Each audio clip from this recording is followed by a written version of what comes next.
पुन्हा एकदा ईशू दयासागर चॅनलमध्ये सर्वांचं स्वागत असो.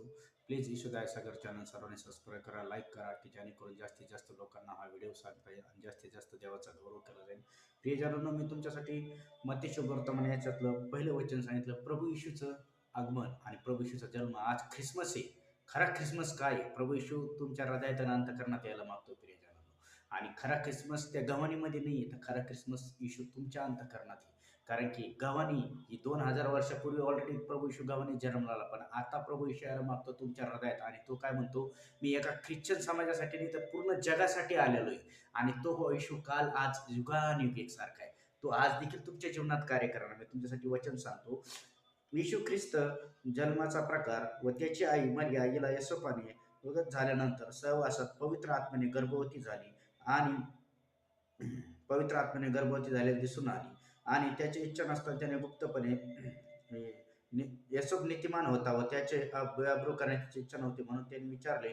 व त्याने असे मनात घोळत असताना देवदूताने स्वप्नातून त्याला दर्शन दिले व म्हणाले, दाविदाचा पुत्र, तू मरियाचा आपल्या पत्नीचा स्वीकार करून अपमान करू नको, कारण तिच्या पोटचा जो गर्भ आहे त्याचा पुत्र, तो गर्भ आहे तो पवित्र आत्म्याचा आहे.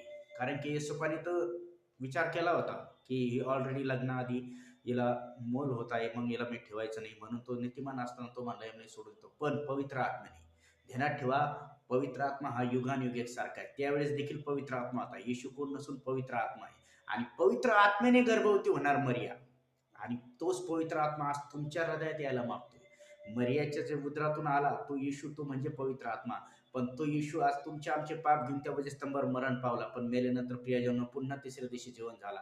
आणि तो सर्व जगांना दिसला आणि तो आज स्वर्गीय पित्यापाशी. आणि आता त्याचा पवित्र आत्मा या ठिकाणी, ह्या युग हे ते पवित्र आत्म्याचं आहे. बायबलमध्ये प्रियजन 3 युग होऊन गेलं, पिता यहोवाचं, पुत्र येशूचं आणि पवित्र आत्म्याचं. पुत्र येशूच्या युगामध्ये प्रभू येशूने भरपूर प्रचार केला, संदेश केला.